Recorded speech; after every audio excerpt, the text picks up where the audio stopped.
Welcome. Okay, we have a different thing for you guys today.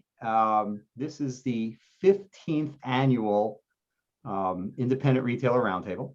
So I want to thank our guests for joining us. We didn't have one last year, so I guess if you want to call it 15th minus one, I don't know how that works. But you know, everything changed in the pandemic, so including this.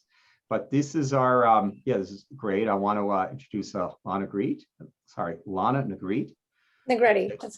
Negrete, sorry. I got to get her pronunciation right. From Santa Monica Music Center. And we got Robin, Sassi, and Kimberley Deverell from San Diego Music Studio. So first, guys, thanks for joining me. I know this isn't the easiest conversation. We got to get into nitty gritty of MI. So, so thank you. But I wanted to have you because I want to get into what's going on in our industry. Let's find out and let's talk all about it. Let's first start with what you guys, and anyone can chime in, what you're most happy with right now in the industry, with your store. What are you seeing that's good right now? Who wants to go first? You want to take it, Lana? Who wants to take Okay. it? I'll start. For me, I think this newfound passion for learning to play an instrument was the first thing that came out of the pandemic. So we saw an increase in guitar sales. We saw an increase in piano and ukulele too, but that was always kind of there. So that's something that's changed. It's been really awesome because more people are interested in learning. And then secondary to that is, because of the pandemic and having to do things online, we've been able to capture an audience that's a lot broader and wider than just within our zip code. So we now have clients that are out of the country and out of the state taking lessons with us. So that's been really cool. That's something that I've been happy with. I don't know if that was what you were asking, but that's what came to mind. Exactly. And I will get your name pronounced correctly. Don't worry. Well, just to go along with what Lana was saying, I think we've had a lot of changes, and one of the great things is that we're learning how to generate revenue streams in other areas that we were not expecting. Also, I think all of our vendors are handling things a little bit differently. We're still dealing with a little bit of blame it on COVID, and I still do that too. The place is a mess. Right. And I'm going to blame it on COVID for as long as I can, but we're starting to get it together. Everything's starting to come together, but we're learning how to reshape our businesses, and it's almost like we've been given another chance to restart from scratch, because we do feel like we're building from the beginning, but we have all of this experience and knowledge. We have capital, we have inventory. So we get to grow in a way that we think we should have grown in the first place. Yeah, and following up with that, I know, Lana, you mentioned I think you were getting into the e-commerce. Is that something you guys were all really focused on before? I mean, or is it something you've really had to improve? I mean, what has changed since that time? I mean, I'm sure now you've had to really delve into that and take a crash course on how to be great at e-commerce if you weren't already involved with that. So how has that changed in the past year or so? Yeah, we didn't have e-commerce. We don't have an online presence in terms of managing inventory and people being able to buy online, but we definitely quickly changed and upgraded our online system so you could rent and reserve instruments online. We still want to be able to provide that personable experience where you're coming in, you're touching, you're testing out. We don't have any desire to be the cookie cutter, pick it out and then we ship it to you. So, but we did add that element of being able to reserve it online and that accessibility and being able to view our inventory. So that was a big deal because it was something we talked about forever. And then this just forced us to actually take action and do something about it. Yes. I feel the same. Yeah. Well, we've always had an online presence and an e-commerce presence. So that wasn't anything new for us that came out of it. And honestly, for our standard brick and mortars, the small retailers throughout the United States, it really is difficult to compete with the big box stores that are online, like the big, I don't even call it big box, big virtual The stores. big box music stores. The big There's like box yeah. 2 that take up about 40%, I think, of the market in the industry right now. And so there's just no way that we're Right. going to be able to compete with something like that. So we have to offer what we offer and do it our best. But we're creative online locally, if that makes sense. So Right. we're not going to do as much. I mean, we have done e-commerce throughout the United States and not just in California. But I think with the pandemic, we've learned to have a stronger presence locally online, and to be very responsive to people getting in touch with us virtually, as opposed to people don't even want to talk on the phone anymore. So it's all by text or what have you. So I don't even think they get us by email. No, It's all texting. it's all text. It's all by the phone. That's it. I So yeah, we've learned how to do that, and that's been new and different and fun and so much easier, and then also extremely addicting because then I'm on my phone late at night answering questions about mandolins. Yeah, that's Wow. So that's what you do on your phone at night. Okay. So, Yeah. I know. I don't think I call people anymore, basically. So that's the way society's going too. It's not just MI. Yeah. It's just that we're all like Zooming and texting now, right? So I guess that's changed a lot of things. So okay. Yeah. And it's great, but it's also it's difficult for people who like to work all the time, especially if you're a business owner. It's really hard to put the phone down.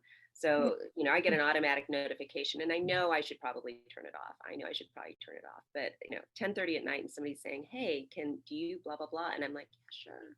Yeah. It's easy to do. I mean, and it's Yeah. one less thing you have to do the next day. Right. Exactly. And yeah, sure, we can do that. And they're like, wow, you really you were a real person online. Somebody came in the other day, right? And Yeah. he bought a bunch of stuff. And I said, hey, I was talking to you late last night in Spanish. I said, how was my Spanish? Was it all right? That's so cool. I think Podium brought that to the table for us, and I was actually surprised to see them because I think we were one of the first music retailers that maybe they had. We were looking to have a presence in terms of like being able to answer questions, and that was one of the best things that happened to us. And it was so neat to see them because I didn't expect to see them at the Summer NAMM show. And we expanded our use with them, but I think that's what you're referring to. And for me, I'm on Podium all the time. It's like my kids, they're like, get off your phone. And I'm like, there's somebody asking about lessons or a clarinet. And yeah. I swear it's work. It's funny you say that about Podium because yes, that is who we're referring to. But Miss. So what happened is I'm on with Podium talking about how this is set up, and of course we're doing it through Zoom. And I said, "Hey, are you going to the NAMM show?" And the guy was like, "What is the NAMM show?" And I said, "Okay, so we heard about you from this one person, and then it's spread since then." And I said, yeah, I really think you should go to the NAMM show because, we heard of you from here. And it looks like from us, because I know I think I talked to you, Kimberly, about them, and I referred them to 3 different, as an industry. And I was so surprised to see them there. I think we should get San Diego Music Studio should get a month free of Podium because I really That's what I said. I was like, I think we started. I have some contact names there. Yeah.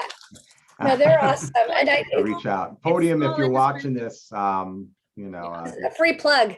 Yeah. You got, San Diego Music and Santa Monica Music. Second month free. Yeah, exactly. Well, I guess we'll go there next. The Summer NAMM show. Tell me what you guys thought about it. I thought there was a lot of interesting things. One was that there was a lot of buyers there, such as yourselves, who are tremendous buyers. And I saw a lot of buyers out there. The major manufacturers, I would say were kind of missing. But there were a lot of smaller companies, so that seemed to get a lot more time in the spotlight. Like I just did a Zoom with one a week ago with a company called Lyman Guitar, and they were one of them. So what was your thought out there? Were you concerned that you didn't get to spend time with the really big manufacturers, or were you happy that, hey, I could spend more time with these these smaller players, and then we could get into obviously seeing each other, which was awesome. But I mean, first let's start with that. Well, was that a plus for you, or was it a concern? I mean, you guys were there before. This is my first Summer NAMM, so I have no point of reference except for what everybody said, that it's already small, but this was even smaller.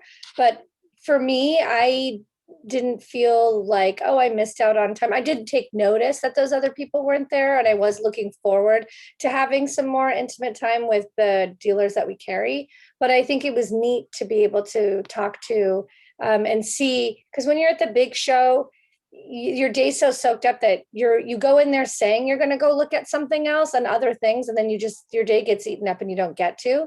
So this was a forced way of looking at products we've never carried, brands we've never heard of, and having like one-on-one conversations with what seemed to be a lot of owners, as opposed to just reps.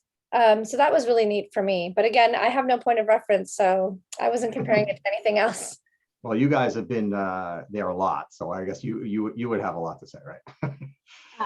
Well, I didn't really miss the big retail or the big manufacturers. Yeah, I don't want to hurt their feelings, but they don't have it. Of course not. I'm just kidding. No, I thought it was a really cool opportunity for these small companies to really get their voice out there and get their product out there. And like you said, Lana, lots of owners that we wouldn't probably otherwise have had the opportunity to meet. So I feel like the big guys really missed out on an opportunity, because generally this show doesn't have as many buyers, obviously, as Winter NAMM.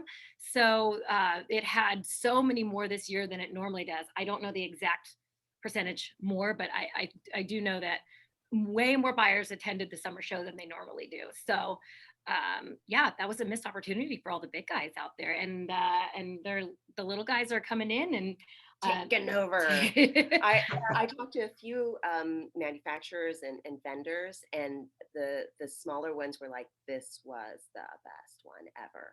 It really was for them, because there was a big gap with people that were normally big vendors that used to be there and they weren't there, or they were a big vendor and they really scaled stuff down, which made it less distracting for the smaller player, so to speak. And yeah, they're filling the void, and they're doing a great job. And we had time to look at their stuff, and I think they did a great job. I saw things that I feel like I might have missed before. Yeah. Also, I want to note that part of the audience was all the NASMD crowd that don't normally go to Summer NAMM also. Right. So you had NASMD and RPMDA, and the fact that they sort of piggybacked on that just brought in so many more people. So I think it was, yeah, I did talk to several manufacturers that had really good show that had never been to Summer NAMM before, or hadn't exhibited in a couple of years because they didn't feel like there was enough ROI there. And they got a lot of business out of it. So I think that was cool. Yeah. And then I think it was like owner to owner talking. You were saying buyers, but I think in the actuality, it was like a lot of small business owners were actually there. And I think that's impactful. And had the larger players been there, they probably would have had more of that opportunity to talk to the owners directly, as opposed to just the buy, just like somebody who's representing the company. Yeah. And some of the larger players that did attend didn't really bring it like they usually do. So really, we stopped by as a courtesy, because what are we going to see there? There's nothing. Right. In terms of large booths or something like that. Well, and also there was this new thing this year, which like the networking pass. Did you know about that? Oh, No. No. Yeah. So they started this, so that basically the big guys don't come in and suitcase the show. They started offering like a networking pass to manufacturers that weren't going to come in and do a big booth. And so so you were still able to chat with those guys, on the side without them having a big booth showing there. I just thought that was interesting. That's interesting, because I think that's, if you're not used to that, right? This is why we go to these things. It's like our industry's version of a science fair. So if you don't have a booth, A science experiment. Yeah.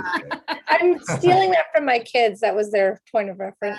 That's what they call Cute. it. That's right. You brought your kids. That's right. That's Yeah, awesome. that's good. It was good to see all of the stuff. And I've always said this before. It's like when we had NAMM in January and it was virtual, it was great. I got to see things that I never had seen before, but to actually go and see product and see things, I mean, there was like a $30,000 machine that I really want to buy, and Kimberly's like, "You're not getting that," and I'm like, "But it is so cool. Look at it, it's amazing." But virtually I would have been like, maybe, now it's dangerous because I've actually seen it and I want it. So Yeah, well, I mean, I said it to a couple people at the show. I think there's going to be the next home run hitter was probably at the show at Summer NAMM. Well, I don't know who that is yet. Probably nobody does, but someday we're going to say that's where they first really made their headway, leeway there was at that show. So I mean, that's tremendous. And and then the other part was seeing people. I mean, that had to be for the first time in 18 months. It had to be so joyous for you guys to see other people in the industry, right? I mean, I think that's tremendous because there's just such a closeness in the MI industry that other industries don't have. So honestly, it felt more like it had been 2 years. And I know it had been 18 months since January 2020 NAMM was when we had last officially seen each other. But the January show is so different from the summer show January shows, it's a big blur. It's work, work, work, work, work. And oftentimes we don't get to have deep and meaningful conversations with people that we know in the industry like we do at Summer NAMM. It's a quick hi, see ya, I'm sorry, I gotta go. So it felt more like it had been 2 years because it had been 2 years since our last Summer NAMM where we actually got to sit down and talk with people. well, to me, with a pandemic, it actually felt like 10 years, but okay. Well, you were in the heart of it there. I got to be honest, it didn't feel like 2. But well, very good. Okay. Yeah, it was definitely tremendous to see everyone there. I mean, and you're right. The Winter NAMM is definitely a different show. There's no question. I know, and you and Kimberly, really great point I wanted to mention before that you had about how they had the NASMD and the RPMDA. I think that was great as a one-stop shop. I mean, it was almost like, I know if they're listening, I kind of hope they do that more. I mean, because they have those shows all in 1 week in the same location. That would be really awesome. It'd be great for me, but maybe it would be great for others. But man, for me, there has been talk about that, at some point combining the shows, but I don't know that that's something they'll ever do again. Well, it's not happening in 2022, as far as it was nice. What I heard. So all in one place, I'm not going to lie, but I think that people like their trips. Well, and also it was exhausting. Yeah. By the time we actually got to NAMM on Thursday, we'd already been through Monday, Tuesday, Wednesday. I was just confused. By Thursday, I was confused. By Friday, I was like, we need to get out of here. I can't cope anymore. And I know it was a small floor, but it took me 2 days to get through the floor. The joke is that we didn't have our NAMM legs on. That's what everyone kept saying. Because, at that point in time, by Summer NAMM, you've had all your conventions. You've had your NASMD, your RPMDA, or the fly-in. And so you're used to the moving and the going and the networking. And so we were all just so exhausted. Yeah, by the time Summer NAMM shows up, you've seen Bernie Williams like 3 times already that year. Right. I think it's cool for the convenience of it, but as a business owner who's like on the floor and involved in the office, it's the only thing that sucks is it's hard to take an entire week away if you're getting on a plane and all that. So yeah, no question. I think it's only good for media. So I'm just saying, like as far as selfish reasons. Just as far as I go, but I know it's not great for you guys, so I'm not going to endorse it. Don't worry. Okay. Great. Thanks for that. Yeah, I mean, before we get into 1 or 2 more topics, I want to ask you about resolve. I mean, that's such an important word I've been thinking of. I mean, after you went through what you went through, I mean, Lana, you went through not only the pandemic, but a looting incident. Yeah. I mean, and a fire. Yeah, on fire. Way. I mean, it's, and Rob and Kimberly, you had to go through a ton as well. I mean, although you did do some really creative things with the masks and putting it on, putting on characters in your store and all that. But what are your thoughts when you look back on it, and also when you look forward to now and the future? I mean, are you at a point where you're just saying, boy, I mean, we made it through, and I've seen everything now, and it's full force forward. I'm thinking all good things, or you're just kind of not thinking about it, or are you more bogged down and saying, boy, you know, Okay, things so are you're not gonna going to say be one easy? thing and then I'm gonna say something else. All I'm going to say is, you know, like Robin mentioned earlier, we explored other revenue streams, and we had a lot of that going on. And then more recently, everything's been coming back. So now we're having this dichotomy of old versus new, and we're busy. And I would say in some ways even busier. But also, the one way to describe the situation that we're in now, I think, is I looked at Robin and I said, this is the best, worst thing that ever happened to us, because it did force change. And not that we're afraid of change. Robin's a change junkie, if you've heard her talk about it before. But you know, we were definitely stagnant. We needed something to move us into a different direction. So you know, as painful as it was, and it was painful, you know, I'm glad we got through it and we're on the other side. Right. So. I mean, Kimberly actually said a few months ago, she goes, wow, we were complacent. And we didn't think we were a year and a half ago. We didn't think we were complacent. We thought we were killing it. And then after this happened, we're like, oh, wow, we can grow in so many other different ways. And I think that, yeah, the best, worst thing that ever happened to us has been this. No, You- that's a good way to phrase it, because we're in the same boat. I mean, I had taken over a family business and was just in the process of already rebirthing something old. And I felt like I was sort of given this bike that in the middle of a triathlon that was missing, you know, had a flat tire, the chain was falling off and had one brake. And I had to jump on and go to just continue. And so I didn't really get to focus on all those different parts of the bike to fix it. And then the bike literally got swept out from under me. And so in a way, I was able to rebuild from the ground up, because we were literally physically demolished. And even with our cords, like the walls being smashed and cords being ripped out from computers and computer processes, it allowed us to say, well, if we have to get all new computers and an IT person in here, now maybe we should really look at these other issues we've been having and how to expand. We specifically had a few things happen. So the fire that happened the day after the looting in Santa Monica at our Culver City location, they set the back on fire, but that has spawned into us redoing that place physically. That's been really long overdue, and rebirthing it. We're going to rename it and have a total brand new re-grand opening, because 5 of our 10 studios are now podcast stages.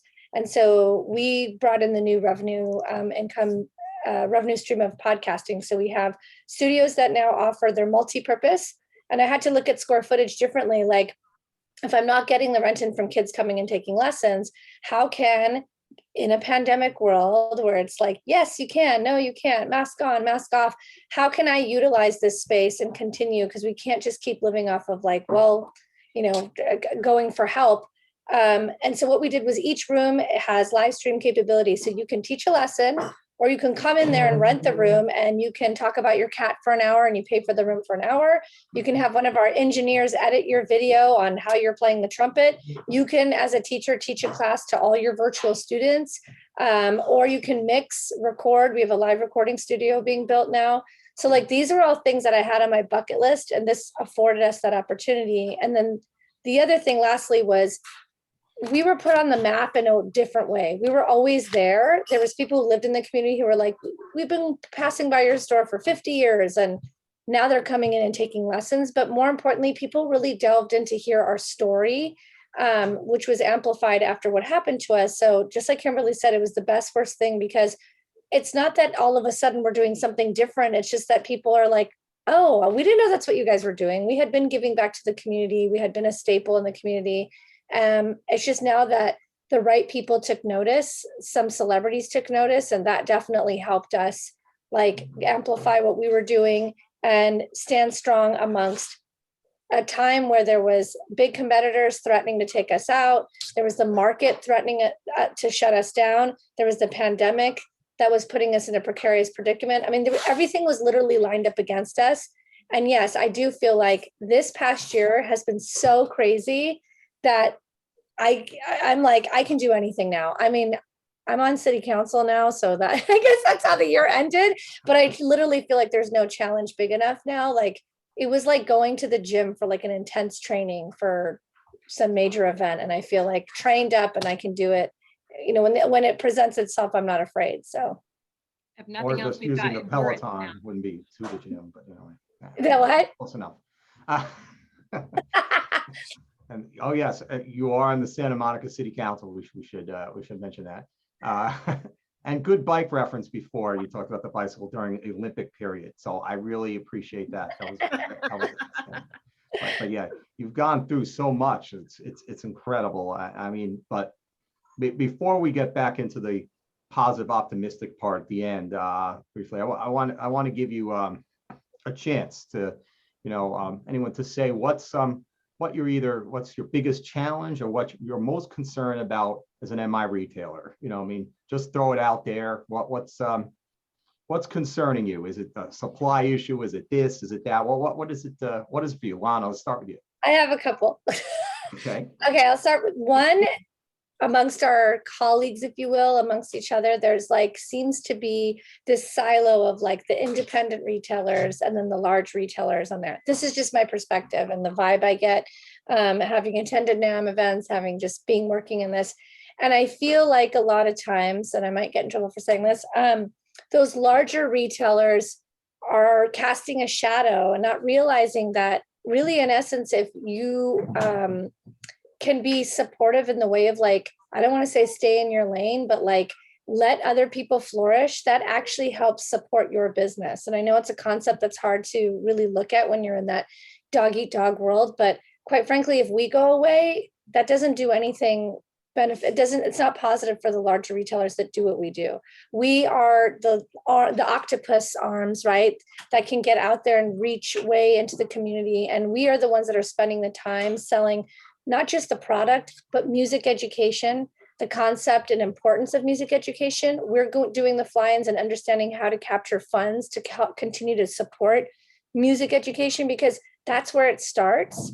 And so that is an issue that I would like to see change. I would like the larger retailers to really respect and honor what the independent retailers are doing, as opposed to what seems to be happening, which is aggressive behind the backdoor ways of eliminating those people. So that's one. And then on the product side, I would say that there really needs to be some more direct, straightforward dialogue and not talk around on how we can support the independent retailers from that respect. Because if we're not competitive in the market and we lose the bid, what does that do for the dealer, the vendor? So if I'm outbidding on something and I'm able to win that bid, guess what? There's 3-4 more accounts behind that.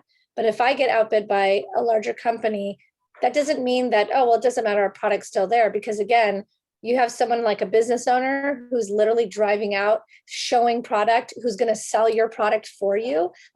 I take an interest and will learn all about your product and be your sales rep as a vendor. And I don't see that from my larger competitors. I don't see them standing up and doing a PowerPoint with your logo on it. But people have asked me, are you invested in that company? I'm like, no. But I really want you to buy their stuff because I truly believe in it. So I took the time to learn about their product so I could effectively sell it to you. So I would like to see the vendors really supporting us dealers, the independent dealers, and providing an opportunity for us to flourish. Because if we don't help this economy continue to grow in our industry, then everybody suffers. Okay. She said a lot. That was very well. That was put. very well said, No. Lana. I think just to emphasize what she's talking about, there's a danger in having too much of a homogenous industry where we are all selling the same dull thing. We've always took the stance, if there is a manufacturer and they're selling direct online, we don't carry their product. Okay, we're not a free showroom for them. If they want us to carry their product and they're selling direct online, they can pay for the footprint. But we're not a free place for them to do that. And we've had customers come in and say, I would really, really, really like to get this ukulele. Can you get this ukulele in? And I would say, well, I would love to, but they sell online. So direct, so you can get it from them. And they're like, well, I don't want to order it. And I said, because they say, I might want these 3. Can I try out these 3? I'm like, then you order those 3, you try them out at home, and then you return the 2. I can't help you there, and I think we need to understand that we don't have to be everything to everybody as a retailer. I'm going to stand by, that philosophy there, that we're just not going to carry stuff if they're going to sell it online. And if those manufacturers are doing fine doing that, selling direct, that's fine. That's fine on them. But what we like to do is we like to find some of the smaller guys, some new products. We can move faster. We can get those products in and to people. And then by the time these big places find out about it, it's a year and a half later, and then we're on to the new and better thing. Okay. Okay. That was a great point, by the way. We have the same problem. It's like, decide if you're a direct vendor, direct to customer. And a lot of people ride that fence, and it's tricky. You know, in the same respect with when it comes to school bids, which I know both of us survive heavily on those. I've experienced the same thing where they're, you know, creating their own products and then they're going direct to the school accounts. And it's just like, what happened to that honor, that code of honor of like, you know, I'm your rep in the area. That's how it's supposed to work. And I think if we start to eliminate buy-in, I'm a marketing major. So to me, it's like, if I created a product and I'm selling it, being online is not going to effectively have longevity and long-term generational buy-in into my brand, but somebody actually being able to sit there and show my brand, to touch and feel it first and then buy it, that's what creates longevity and long-term buy-in to a brand. Not just like she said, you know, and then you have this product and then you move on to the next and you're just, you know, you're only there for a minute. So we're the ones that are going to help the big guys stay longer in terms of those big vendors. But if they keep focusing too much on selling online or the larger big box retailers, well, then we get pushed out and then eventually their brand goes away. It's all just a matter of time. It's true. It's true. Look at this in any other industry. For example, if you have restaurants, okay, we have like Denny's. There's Denny's all over the place. I don't know if there's Denny's. But we have Denny's, you know. We have some. Regular, No more Denny's here. you know, consistent portions, predictable price, predictable customer service, and there's a ton of them. Okay, well, when I go out to eat, I really don't want to go to a Denny's, right? I want to go somewhere special. I want to go somewhere different, Right. somewhere hip, something local, something cool. But yeah, if I'm traveling somewhere, I'll go to a Denny's because it's safe and familiar. but you know, locally speaking, you know, I want something original, and I think people desire that. And I think that's what small retailers are able to provide. You come to a music store. If you come into our music store, I really don't think there's any other music store in San Diego like our store. And people come in all the time and they say, wow, what a vibe that you have here. This is great. And it is a vibe because we're not corporate. We're community music store. We're a community music store. We're Right. like those old-fashioned coffee houses where you used to be able to go on a Friday night, bring your guitar and sign up for an open mic. I mean, I'm sorry, you can't do that at Starbucks. Okay. Yeah. But you can do that in our local coffee store that's around the corner. And they're doing great. They're doing a great job.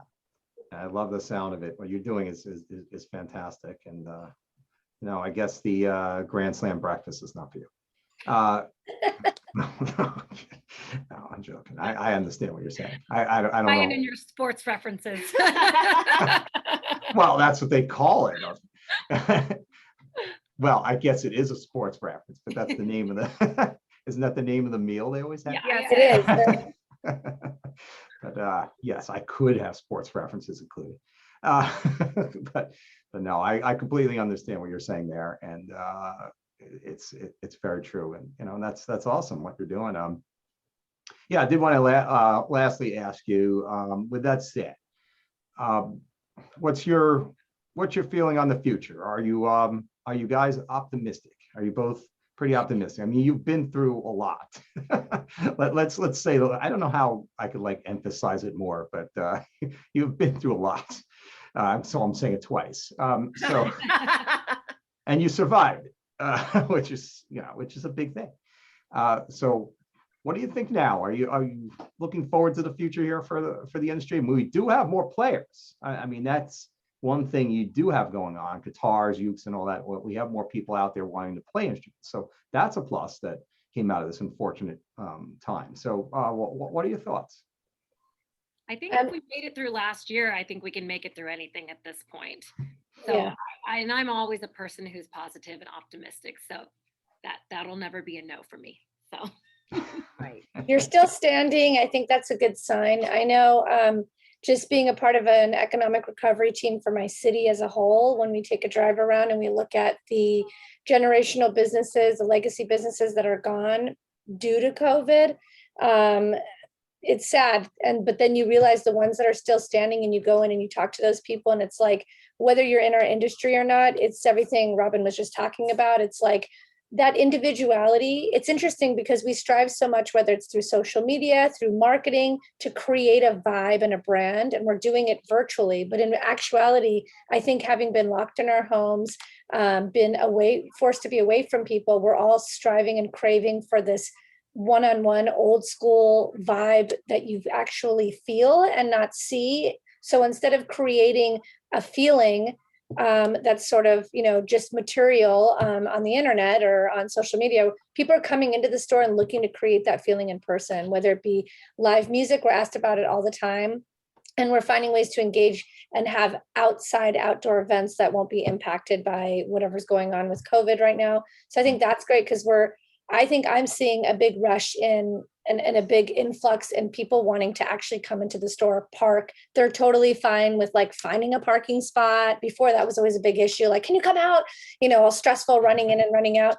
I think people are looking forward to having the chit chat with the store owner, hearing my dad, who's 81, give them the tour of the store. Like, we miss that as a culture. And that goes across all age ranges, I think. So to me, I think going forward, this pause that we had in the world has given us an opportunity to sort of reevaluate what our core beliefs are and what's important. And I think human connection is a big part of it.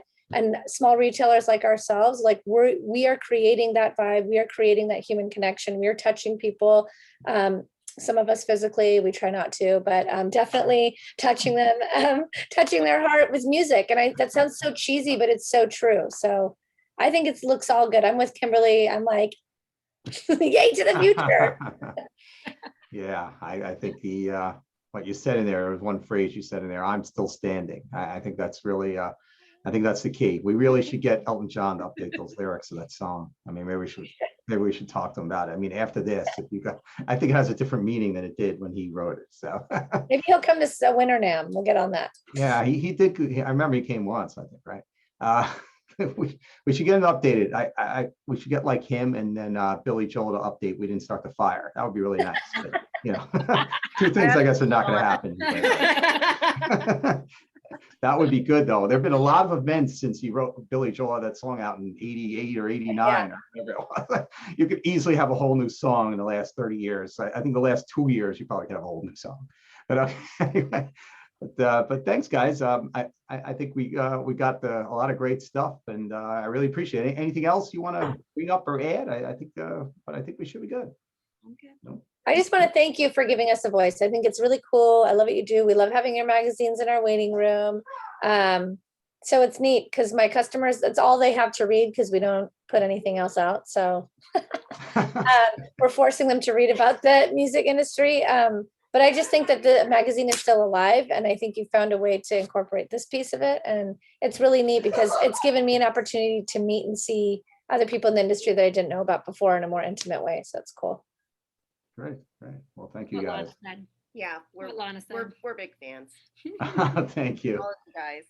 Well, I want to thank everyone for joining me for the 15th annual Independent Retailer Roundtable. That's a little hard to say, tongue twister, but I got it out there. So thanks everyone. This will also appear in the September issue of the Music and Sound Retailer. So thanks guys. Thanks for joining me. Thanks, Brian. Thank you. Thank you.